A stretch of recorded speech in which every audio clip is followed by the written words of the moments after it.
کا سفر کیا جا سکتا ہے.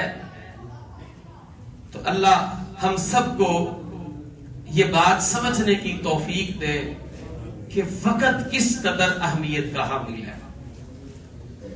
نبی صلی اللہ علیہ وسلم نے فرمایا من حسن اسلام المرء ترکہ ما لا یعنی.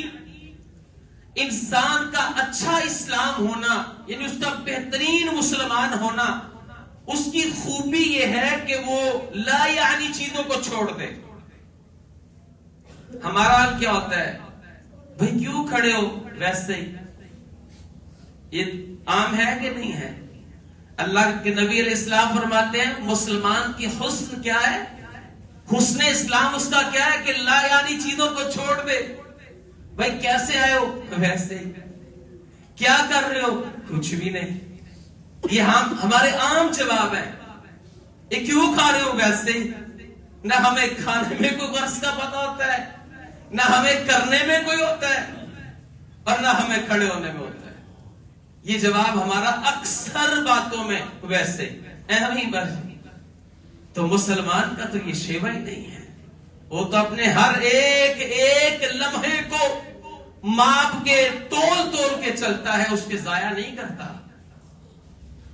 اللہ اکبر کبیرہ. کاروباری میں حالات میں، کاروبار میں، تجارت میں، اپنے نظام معیشت میں ہم تو یہ چیزیں کاؤنٹ کرتے ہیں کہ ہمارا ملازم اگر ہمارے پاس 8 گھنٹے کے لیے ہے تو ہم نے تو اس کا پلس مائنس رکھا ہوا ہے. 3 دن ہفتے میں لیٹ ہوگا، حاضری لگائی ہے اس نے. 3 دن 10 منٹ لیٹ ہوگا تو آدھی دیہڑی کاٹو اس کی، اس کو پتا چلے کل کو ٹائم پہ آنا ہے. دنیاوی معاملات پہ ہم ٹائم کو بڑا اچھا مینج کرتے ہیں. گھر میں مزدور بھی رکھے نا، کہتے ہیں 8 سے 5 ڈیوٹی ہے، 9 بجے ہے، 6 بجے چھٹی دیں گے اس کو. وہ تو ہم بڑے اچھے طریقے سے مینج کیے ہوئے ہیں. لیکن دنیاوی معاملے میں، اخروی معاملے میں بہت سارا وقت ہم ضائع کیے ہوئے ہیں. تو اللہ سے دعا ہے کہ اللہ تعالیٰ جو نبی علیہ السلام نے فرمایا نا حسن الاسلام المرء، بندے کا حسن اسلام یہ ہے کہ ترکہ ما لا یعنی، وہ لا یعنی چیزوں کو چھوڑ دے. یہ جو میں نے حدیث آپ کے سامنے رکھی نا، امام ابو داؤد رحمہ اللہ نے اس کو بیان کیا، تو وہ اس حدیث کو بیان کر کے پتہ کیا کہتے ہیں؟ وہ کہتے ہیں میں نے 5 لاکھ احادیث پڑھی ہیں، 5 لاکھ احادیث، اور ان کا خلاصہ میں نے 4 احادیث میں پایا. ان 4 میں سے ایک یہ ہے اگر انسان اس کو سمجھ لے تو بہت سارا اسلام اس کے اندر موجود ہے، اس نے بہت ساری چیزوں کو پا لیا ہے. اور پھر ہمارے بارے میں معروف کافی چیزیں ہیں. خلیفہ ہارون الرشید کی بات کرتا ہوں. وہ گزرے تو ایک مداری گر بیٹھا ہوا تھا.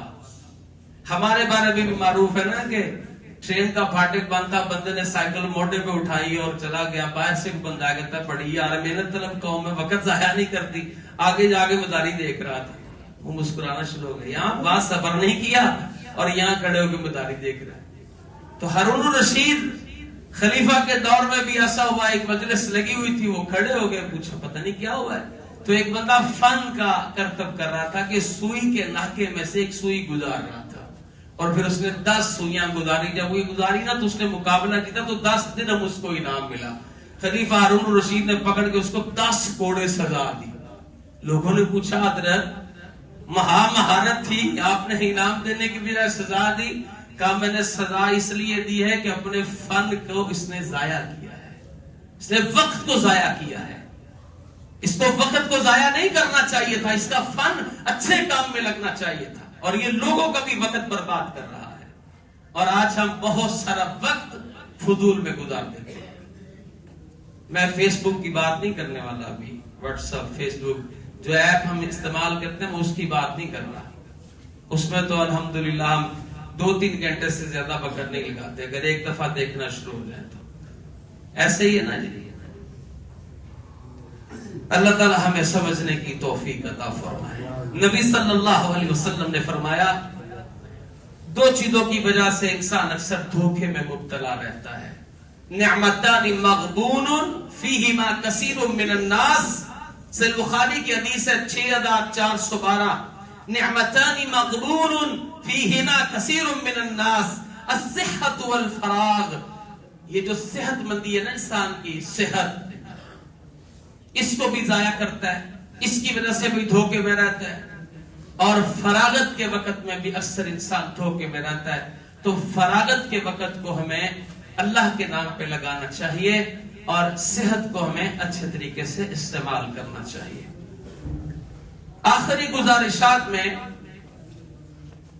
وقت کی اہمیت کو بیان کرتے ہوئے، اگر ہم کچھ میرے بھائی خطبہ کے دوران باتیں کر رہے ہوتے ہیں، ان سے گزارش ہے کہ باتیں نہ کیا کریں.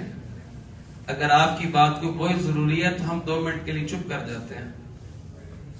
یہ جمعہ کے آداب کے خلاف ہے کہ ایک مسجد میں 2 خطبے ہو رہے ہوں، ایک خطیب صاحب اور ایک عوام دے رہی ہو، تو یہ نامناسب رویہ ہے. بہت ضروری بات کو تو آپ باہر چلے جائیں.